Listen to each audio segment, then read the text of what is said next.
పని చేస్తే పైసలు వస్తాయి. అలా వచ్చిన పైసలు తీసుకోవాలన్నా, ఎవరికైనా ఇవ్వాలన్నా చట్టపరమైన సమస్యలు, సందేహాలు, అరెస్టులు, పన్నులు, అదనపు పరిహారాలు, జరిమానాలు కట్టవలసి వస్తుంది. ఇప్పుడు నేను ఈ చెప్పబోయే ఫ్యాక్ట్స్ మీరుంటే మీరు నిజమేనని అంటారు. అందులో మొదటి నిజం ఏమిటంటే, నేను నా ఫ్రెండ్ చారి వాళ్ళ అమ్మ హాస్పిటల్ నిమిత్తము ఒక 30,000 ఇచ్చాను చేయబదులు. ఇది లీగలా ఇల్లీగలా? ఖచ్చితంగా ఇల్లీగలే. ఎందుకంటే 20,000 పైబడి నేను ఎవరికి కూడా డబ్బు రూపంలో ఇవ్వరాదు. ఇస్తే చెక్ రూపంలోనే ఇవ్వాలి. నిజం. శంకర్ అండ్ కో ఓనర్ 1,50,000 3 వేరు బిల్లుల ద్వారా 4,50,000 నగదు రూపంలో తీసుకుంటే ఇది లీగలా ఇల్లీగలా? ఇది ఇల్లీగలే. ఎందుకంటే ఒక వ్యక్తి దగ్గర నుండి 2 లక్షలు పైబడి మనము ఒక రోజులో డబ్బు తీసుకోవడానికి లేదు. అదే శంకర్ అండ్ కో ఓనర్ 3 లక్షల రూపాయలకి వస్తువులు అమ్మి ఒకే బిల్లు ద్వారా ఈరోజు 1,50,000 రేపు 1,50,000 తీసుకున్నట్లయితే అది లీగలా? అది ఇల్లీగలా? ఒకే బిల్లు ద్వారా తీసుకున్నాడు కాబట్టి ఒక రోజులో మనకు 2 లక్షలే తీసుకోవాలి కాబట్టి అది ఇల్లీగలే. 4వ నిజం. శంకర్ తన యొక్క కుమార్తె హాఫ్ సారీ ఫంక్షన్ కోసము మణికంఠ టెంట్ హౌస్కి క్యాటరింగ్కు 1,00,000 రూపాయలు, డెకరేషన్కు 1,00,000 రూపాయలు, టెంట్ హౌస్ వస్తువుల నిమిత్తము 1,50,000 వేరు రూపంలో వేరు రోజుల్లో డబ్బు ఇచ్చాడు. ఇది లీగలా ఇల్లీగలా? ఇది ఇల్లీగలే. ఒకే ఈవెంట్ కోసం వేరు రోజుల్లో ఇచ్చినా కూడా అది ఇల్లీగలే. ఇక్కడ income tax act under section 269 ST ప్రకారము అది ఇల్లీగల్. 5వ నిజం. భూమి అమ్మగా 30 లక్షలు మీ దగ్గరికి వచ్చాయి.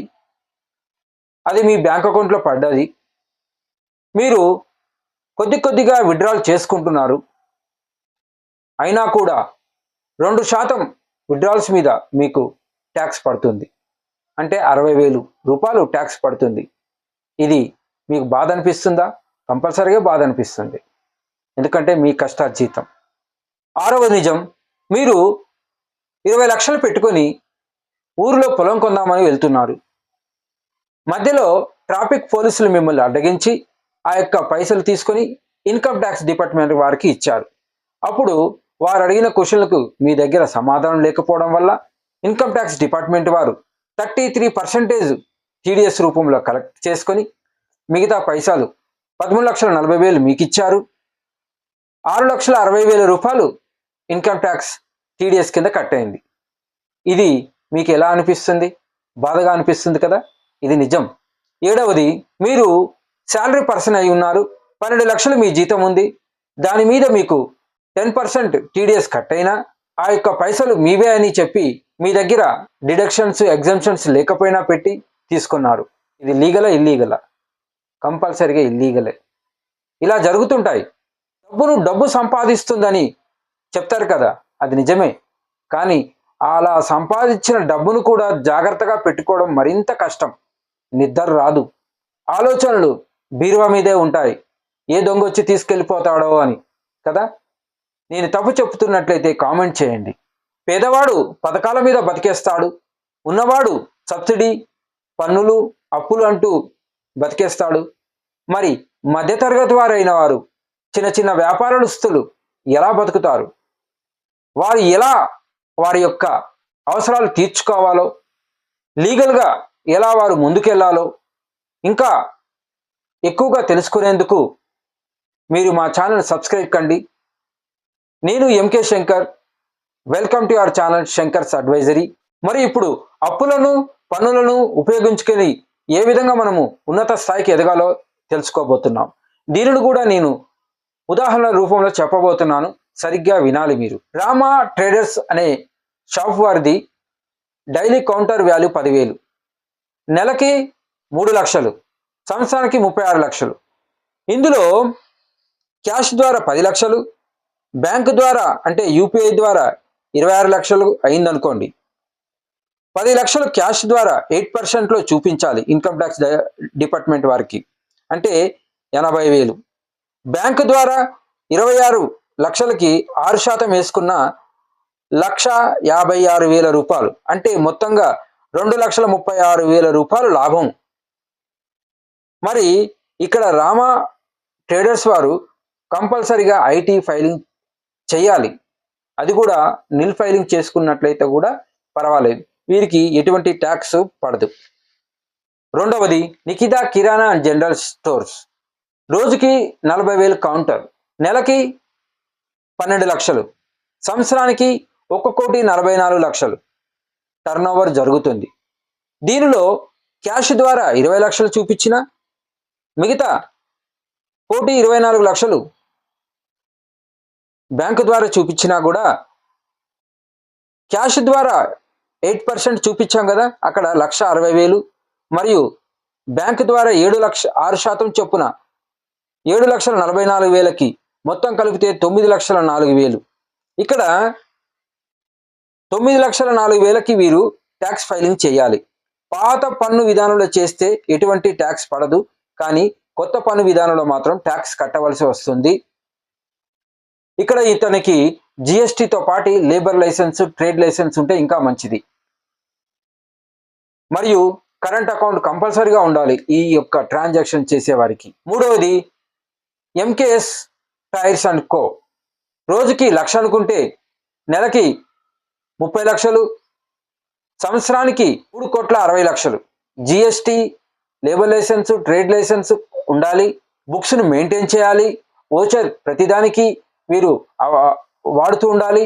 అంతేకాకుండా ఇది ఆడిటింగ్ కేస్. నాలుగవది అప్సరా మొబైల్స్.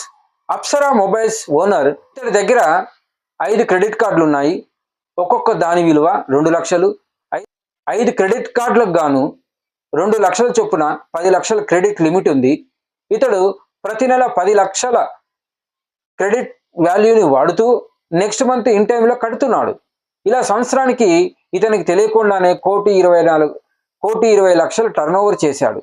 ఒకరోజు అనుకోకుండా నోటీస్ వచ్చింది, కంపల్సరిగా ఆ యొక్క అమౌంట్కి లెక్కలు చూపమని. మరి ఇతడు ఎక్కడ లెక్కలు చూపిస్తాడు? చివరిగా ఒక శాలరీ పర్సన్ సంవత్సరానికి 12 లక్షలు సంపాదిస్తున్నాడు, ఐటీఆర్ ట్యాక్స్ ఫైలింగ్ చేయట్లేదు. మరి వీరికి నోటీస్ వస్తుందా? వస్తుంది. మిత్రులారా, ఇప్పుడు నేను చెప్పిన ఈ యొక్క ఉదాహరణలు ఏదైతే ఉన్నాయో ఏదో ఒక కేటగిరీలో మీరు వస్తారు. మీరు దొరికినట్లయితే ఎంత మొత్తానికి టర్న్ ఓవర్ చేశారో అంత మొత్తానికి అమౌంట్ మిమ్మల్ని పే చేయమని అడుగుతుంది. ఇలా అడిగినప్పుడు మీరు చాలా బాధపడవలసి వస్తుంది, కోర్టుల చుట్టూ వెళ్లాల్సి వస్తుంది, జైలు పాలు అవే అవకాశాలు కూడా ఉంటాయి. కాబట్టి మీరు చేసే పని ఏదైనా కానీ లీగల్గా ఉండాలి. లీగల్గా ఉండాలంటే మీరు బిజినెస్లో ఉన్నారు కనుక మీరు ఒక కరెంట్ అకౌంట్ ఓపెన్ చేయండి. మీరు ఏదైతే బిజినెస్ సంబంధించిన డెబిట్స్ ఏదైతే ఉంటాయో ఆ మొత్తాన్ని బ్యాంక్ అకౌంట్లో చూపించండి. సంవత్సర చివరిన ఇన్కమ్ ట్యాక్స్ ఫైలింగ్ చేయండి. ఎందుకంటే 3 కోట్ల వరకు మనకు టర్న్ ఓవర్కి ఎటువంటి ప్రాబ్లం లేదు. ఇన్కమ్ ట్యాక్స్ ఫైలింగ్ అనేది మీకోసమే చేస్తారు, ఇతరుల కోసం అయితే కాదు. ఎందుకంటే ఇది మీకు ఇన్కమ్ ప్రూఫ్గా మీకు పనిచేస్తుంది. ఎవరైనా మీరు ఇన్కమ్ ప్రూఫ్ అంటే ఏం చూపిస్తారు? ఇన్కమ్ ట్యాక్స్ ఫైలింగ్నే కదా. మీరు బిజినెస్ గేమ్ ముగిసే వరకు ఆడుతూనే ఉంటారు. కాబట్టి మీకు ఈ మధ్యకాలంలో home loan, car loan, overdraft facility, credit cards, cash credit, personal loan, business loan, ఇలా ఏదో ఒక అవసరం మీకు వస్తూనే ఉంటాయి. కాబట్టి ఆ యొక్క అవసరాల నుండి మీరు బయటపడాలంటే ఇన్కమ్ ట్యాక్స్ కంపల్సరీగా మీకు ఉండాలి. మరి మీకు ఇన్కమ్ ట్యాక్స్ చేయడం వల్ల లాభం ఏంటంటే రేట్ ఆఫ్ ఇంట్రెస్ట్ కూడా తక్కువగా వస్తుంది, ఎక్కువ రోజులకి లోన్ శాంక్షన్ అయ్యే అవకాశం కూడా ఉంటుంది. అందుకే నేను అంటాను, ఐటీఆర్ ఫైలింగ్ చేయడమే మీకు శ్రీరామ రక్ష అని. నేను ఐటీఆర్ ఫైలింగ్ చేయను, ఈ తలకాయ నొప్పి ఉండదు కదా అని మీరు అనుకోవచ్చు. మీరు మరీ దొరికిపోతారు. ఎందుకంటే తెలివి ఎక్కువైన వారు ఎక్కడో దగ్గర తప్పులు చేస్తూనే ఉంటారు. అదేంటంటే మీకు తెలియకుండానే మీరు Google pay, PhonePe, Amazon pay ఇలాంటివి ఏదో వాడుతూనే ఉంటారు. మీ యొక్క pan card, Aadhaar card link అయిపోయాయి. మీరు ఎక్కడో దగ్గర దొరికిపోతారు. అంత్య నిష్ఠూరం కన్నా ఆది నిష్ఠూరమే బెటర్ కదా.